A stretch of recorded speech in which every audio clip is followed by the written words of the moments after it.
Oi, gente querida, tudo bem com vocês?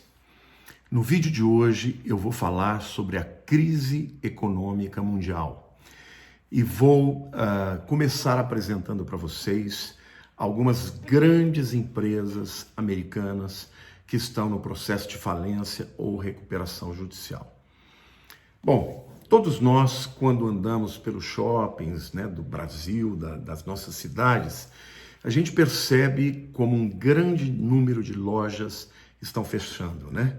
E não são só lojas, são estabelecimentos comerciais, são restaurantes, bares, né? E muitos outros estabelecimentos estão fechando por conta, como resultado aí da crise que se instalou, principalmente no ano passado, por conta da pandemia também. Agora, essa crise, gente, ela não é só no Brasil.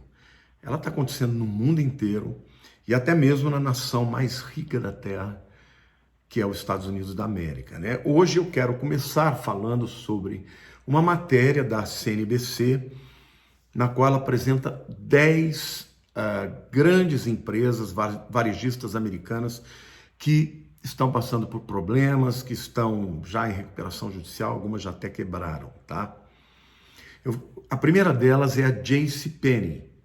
A JCPenney é uma loja de departamento enorme nos Estados Unidos, estava presente em praticamente todos os shoppings, os malls, né?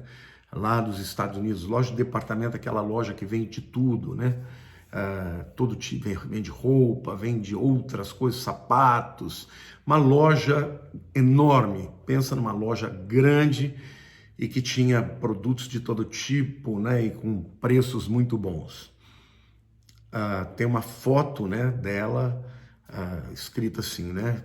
Store closing, loja fechando, tá? A segunda grande loja que está fechando nos Estados Unidos é a Neiman Marcus. Neiman Marcus também é uma outra grande loja de departamento que tem por volta de 5 bilhões, né, de ativos, mas que tem de liability, ou seja, de perdas, né, de dívida de mais de 5 bilhões de dólares. A Neiman Marcus também era uma grande loja de departamento em muitos shoppings e era uma loja de departamento mais chique, né, do que a JCPenney, mas com grandes também vendas e tudo mais. Também em recuperação judicial e tal. A terceira delas é a Guitar Center. Gente, a Guitar Center é uma loja de instrumentos que eu, pelo menos, que vou muito a Orlando, era a alegria dos brasileiros, né? Você vai lá, você só encontra brasileiros, músicos, né? Que vão para comprar suas guitarras, suas baterias, os seus muitos badulaques envolvendo música, né? Os teclados, daí por diante.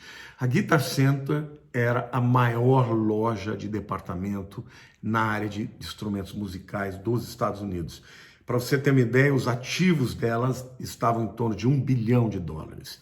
E as perdas agora já ultrapassaram 1 bilhão de dólares. Ou seja, as perdas já passaram daquilo que a própria loja vale, né? Do que ela tem de ativos, né?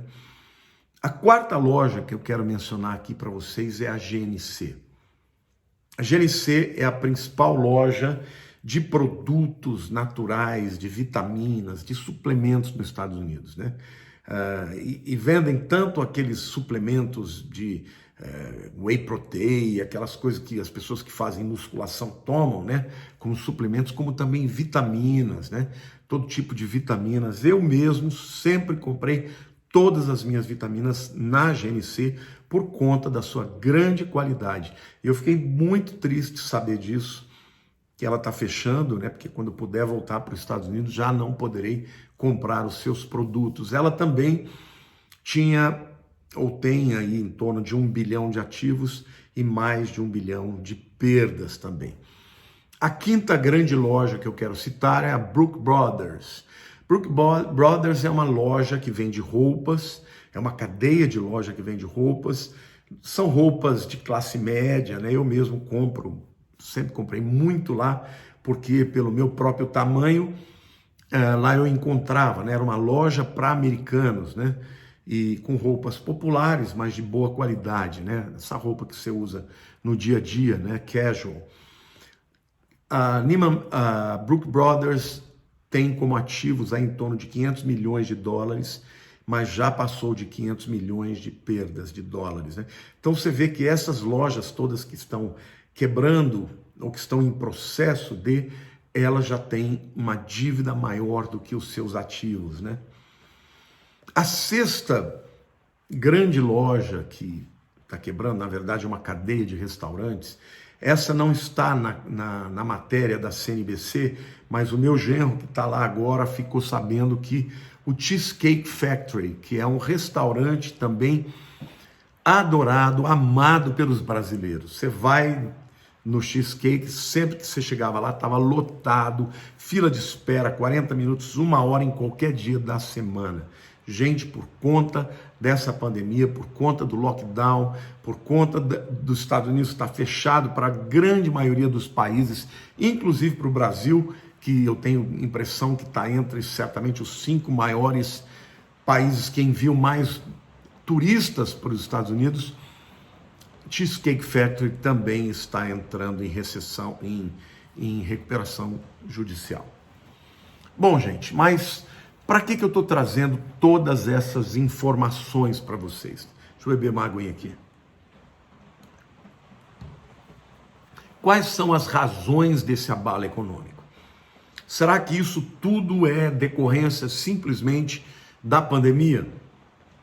Dessa crise mundial que se instalou? Eu não acho que seja só sobre isso.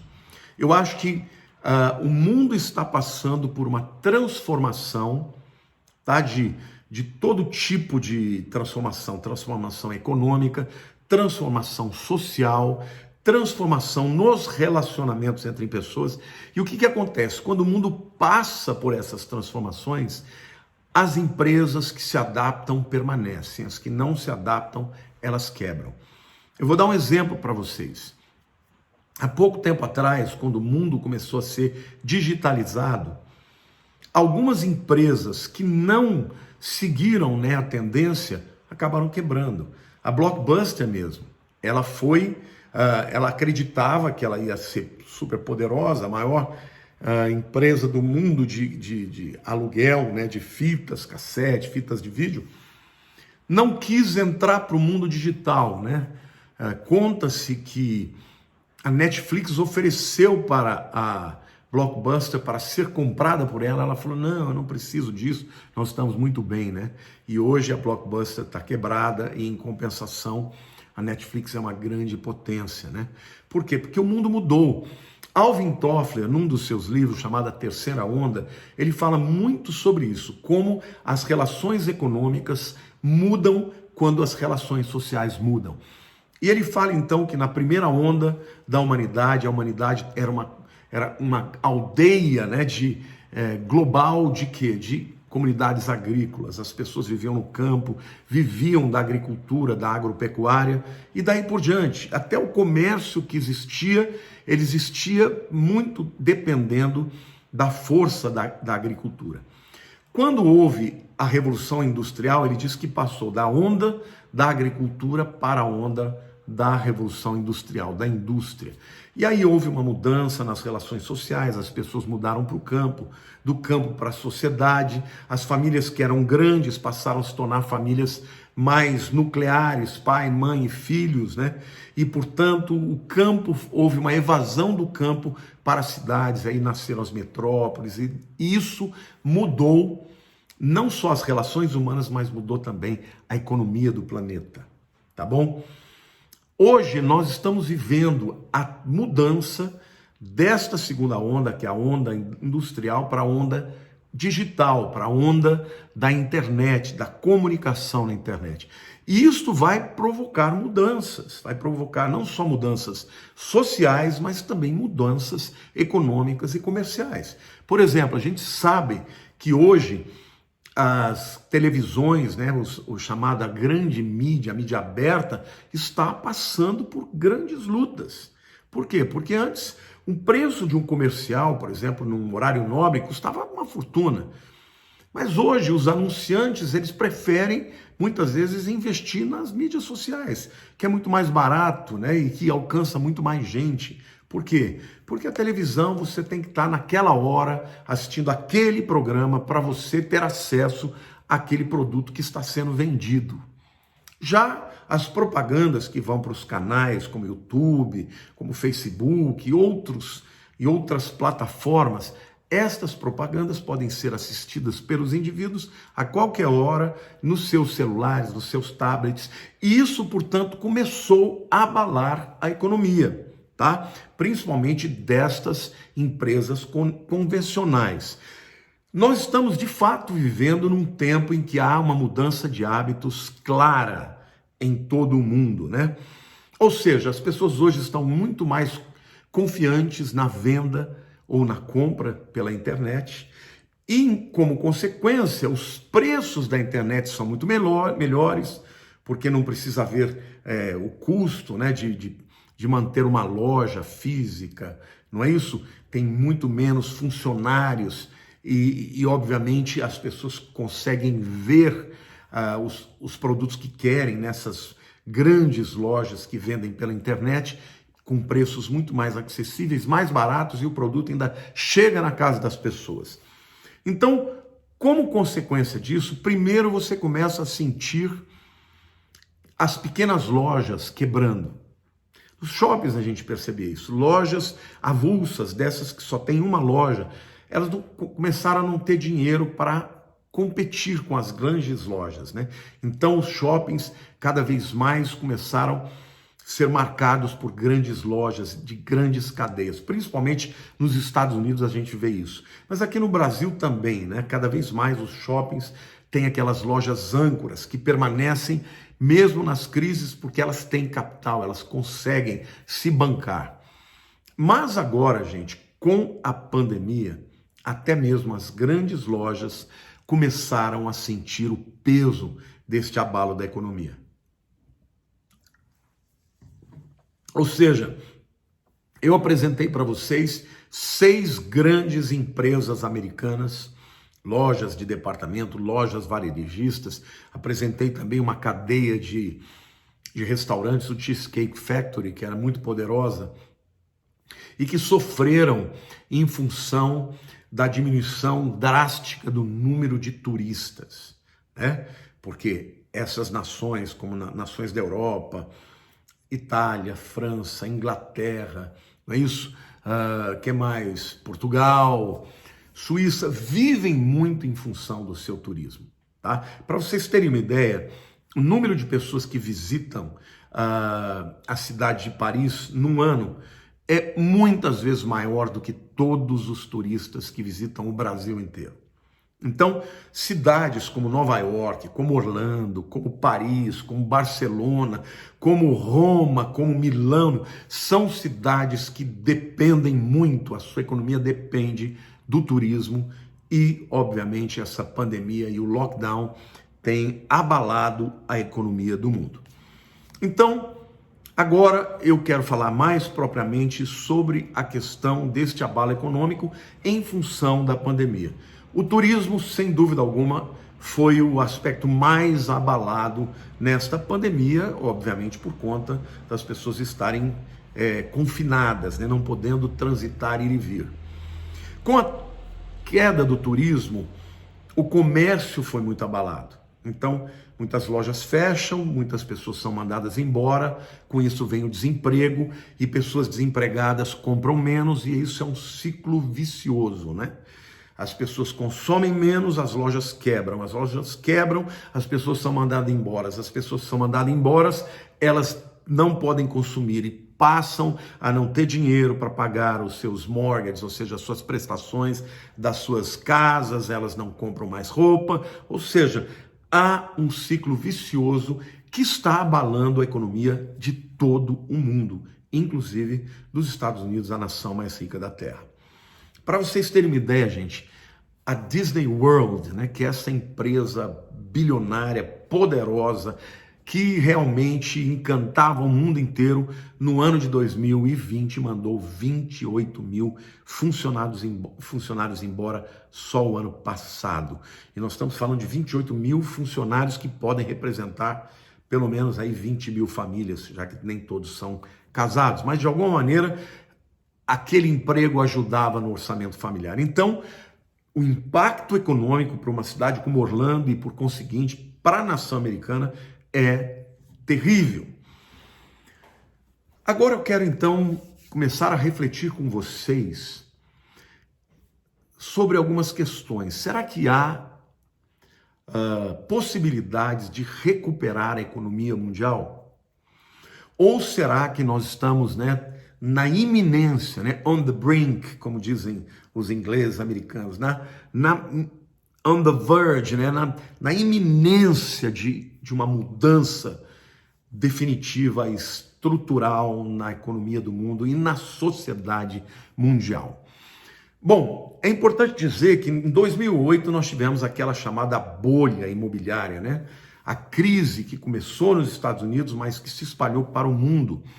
Naquela oportunidade, grandes empresas multinacionais estavam para quebrar, mas os bancos centrais das nações investiram dinheiro, intervieram e fizeram aquilo que no inglês se chama de bailout, que é o resgate. É investir o dinheiro para que aquela grande empresa não feche, e com isso não seja mandado tanta gente embora. E, portanto, a crise de 2008, ela foi muito mais branda do que esta que nós estamos vivendo agora em 2020.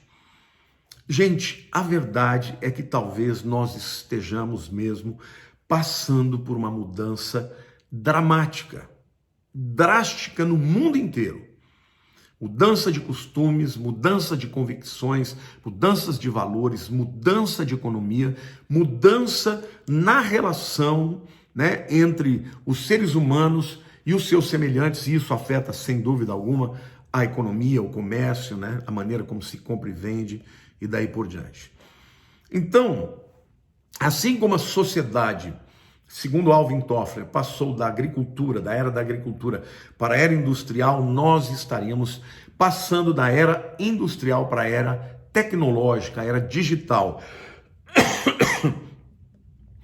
E, segundo alguns analistas, algumas empresas vão quebrar, é inevitável.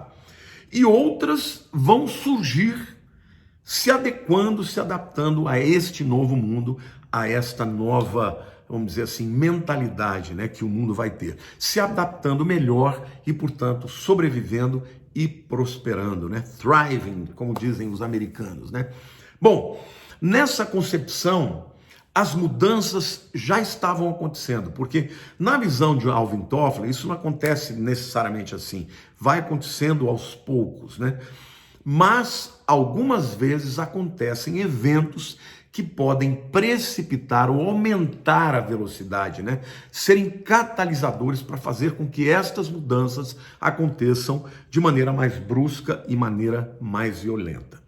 Então, quais são as mudanças que nós podemos ver nos próximos anos no mundo?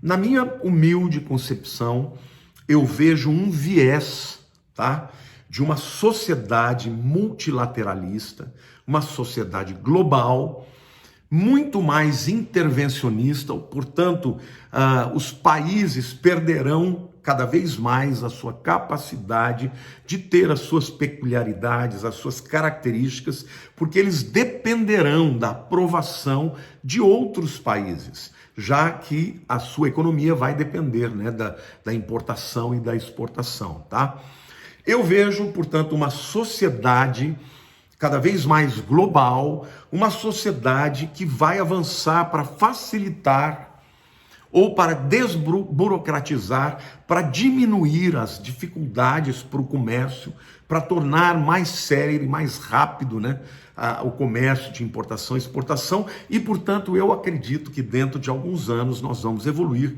para uma sociedade sem papel moeda, como os americanos chamam de cashless society, Então, uma sociedade sem papel moeda, portanto, uma sociedade com moedas digitais.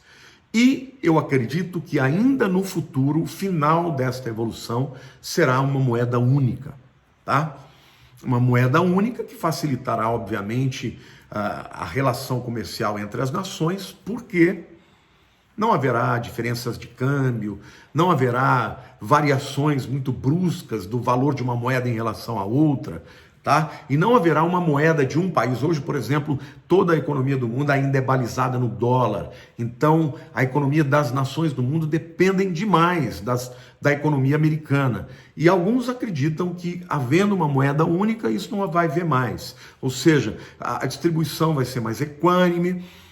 Esta teoria, pelo menos, né? Na prática, eu não acredito que vai ser assim. Mas alguns acreditam que a economia do mundo ela vai ser muito mais controlada, tá? A gente já vê hoje claramente uma tendência dos países que não se adaptam à visão política, né, e às tendências globalistas e multilateralistas, principalmente que vem ali da Europa. A gente já vê claramente países sendo vistos com um certo preconceito e até mesmo alguns líderes mundiais afirmando que tem que fazer sanções econômicas, não comprar o produto daquela nação por conta dela não estar caminhando, né, segundo aquela visão de uma política sustentável, de uma economia sustentável, tá? Então, eu acredito que as empresas do futuro, elas terão que se adaptar a esta visão globalista e de uma economia sustentável. Eu vejo também a mudança da matriz energética, tá?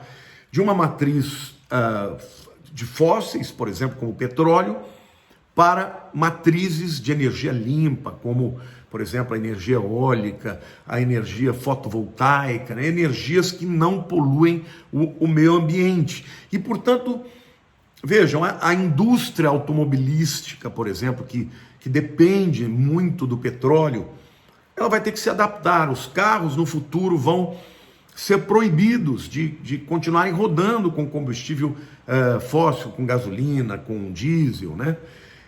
E vão ter que mudar a matriz energética para outros combustíveis, como combustível elétrico, carro elétrico e daí por diante. As empresas que não se adaptarem não poderão competir e deixarão de existir, tá bom? Isso diz respeito até às economias dos países, né? Países que saltam à frente vão se adaptar melhor, né?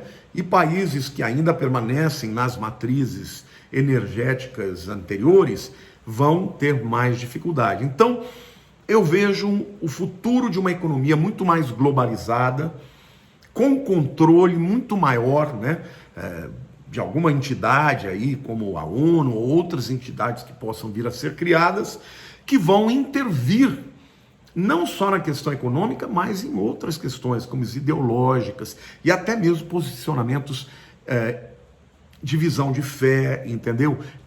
Cada vez mais nós vamos ver o avanço do chamado politicamente correto, onde pessoas que não se adequam porque têm visões diferentes, porque têm fés diferentes, vão ser marginalizadas e eu creio que no futuro vão até mesmo ter perdas econômicas, perdas de espaço, né, de visibilidade e tudo mais. Bom, eu vejo também que esta crise econômica que é associada a uma série de outras crises, né, inclusive crises sociais, políticas, ideológicas e espirituais. Essa crise vai, na minha opinião, precipitar o levantamento de um governo mundial que terá uma interferência cada vez maior nos organismos de controle e de soberania das nações. Ou seja, nós estamos vivendo aqui no Brasil, o presidente é um presidente que tem uma visão muito mais nacionalista e por conta disso ele tem sido visto com maus olhos e por conta disso, eu estou falando da comunidade internacional, por conta disso talvez haja uma perda, né, de negócios, né, de relacionamento comercial com algumas nações. Ou seja, cada vez mais eu acredito que nessa sociedade globalista, as nações que não se adaptarem vão ter perdas econômicas, sanções políticas e daí por diante, tá? Qual é a conclusão que eu quero trazer para vocês aqui, gente? O mundo em que nós estamos vivendo está prestes a mudar. E aqui eu quero usar uma frase que o próprio Senhor Jesus usa quando ele escreve as 7 igrejas do Apocalipse.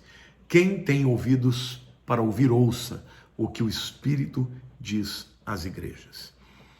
Eu estou aqui apresentando um vídeo de maneira bem técnica, fazendo análises do ponto de vista sociológico, do ponto de vista econômico, embora não seja economista, eu leio bastante e qualquer um que tenha um pouco de entendimento consegue enxergar essas mudanças. Mas a razão por eu estar usando uma terminologia mais técnica é porque eu quero levantar a questão para a reflexão de todos vocês. Eu não quero que isso seja visto como um vídeo de conspiração, não. Eu estou falando de questões técnicas visíveis para todo mundo que dá para a gente enxergar, tá? Então, o mundo que nós estamos vivendo está prestes a mudar. Segundo Alvin Toffler, é a transformação, a mudança, né, da era industrial para a era tecnológica, para a era digital, para a era da inteligência artificial, ou seja, um tempo de controle, um tempo em que as nações estarão muito mais conectadas e ficará muito mais difícil para que pessoas singulares, para que nações individualistas consigam, né, se desenvolver neste mundo de visão globalista. Bom, como um pastor que crê no arrebatamento da igreja, eu imagino que o arrebatamento da igreja será um divisor de águas, tá? Que precipitará de uma forma ainda muito mais brusca uma mudança e um avanço, uma aceleração dessas mudanças que eu estou apresentando para vocês do que a própria pandemia está fazendo. Ou seja, coisas drásticas que acontecem no mundo apressam essas mudanças. Por quê? Porque, em primeiro lugar, expõe a fragilidade das empresas que vivem no modelo antigo, tá? Ou seja, hoje, as empresas que estão vendendo pela internet estão muito bem.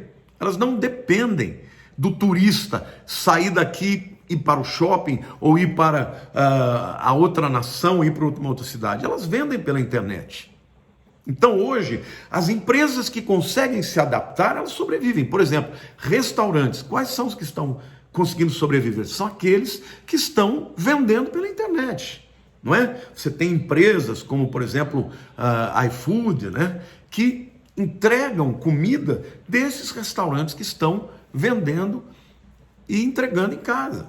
Ou seja, as empresas que se adaptarem, elas sobrevivem. Aquelas que não se adaptarem vão quebrar. Por quê? Porque o mundo já está em transformação e mudança. Agora, quando vem algo drástico como essa pandemia, que botou todo mundo em lockdown, a mudança ela é muito mais rápida, ela é acelerada, né?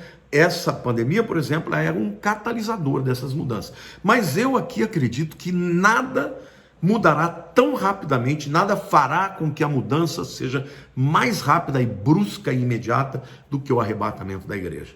Eu acredito que quando a igreja for arrebatada, o mundo vai, para se adaptar, né, ao desaparecimento de bilhões de pessoas, vai ter que mudar rapidamente para tudo aquilo que eu falei aqui e também falo em muitos outros vídeos. Aliás, se você ainda não viu o meu canal do YouTube, Lamartine Pozzella, eu tenho muitas mensagens sobre a volta de Jesus, sobre Apocalipse, escatologia. Vale a pena você conferir lá, porque lá eu vou descendo mais profundamente, vou tecer pormenores em cada um dos aspectos que a Bíblia nos apresenta. Mas eu quero terminar então esta palavra dizendo, gente, é inevitável. A mudança está acontecendo e ninguém vai parar lá. Aqueles que se adaptarem vão sobreviver. As empresas, as lojas, os restaurantes, os bares, né? Quem vende e depende do comércio vai ter que se adaptar. Outra área que está sendo mudada completamente são o setor imobiliário, por exemplo, nos Estados Unidos. Nova York está enfrentando grandes abalos, porque hoje as pessoas estão fazendo home office, as empresas estão fazendo home office. Então, o que acontece? As pessoas que tinham lojas comerciais, né? Lojas para alugar, às vezes andares inteiros estão tendo problemas porque as pessoas estão trabalhando de casa. Ou seja, o mundo está mudando. Mas as mudanças, elas não são aleatórias. Elas são mudanças que ocorrem primeiro no reino espiritual e descem para o reino físico. Por isso, eu termino com esse versículo bíblico. Quem tem ouvidos para ouvir, ouça o que o Espírito Santo diz às igrejas. Que você e eu estejamos preparados, primeiro, para a maior mudança de todas, que será o arrebatamento da igreja. E até lá, que o Senhor Deus te proteja, te dê discernimento, inteligência, capacidade de sobreviver e se adaptar até que o Senhor venha. Um beijo grande no seu coração, em nome de Jesus.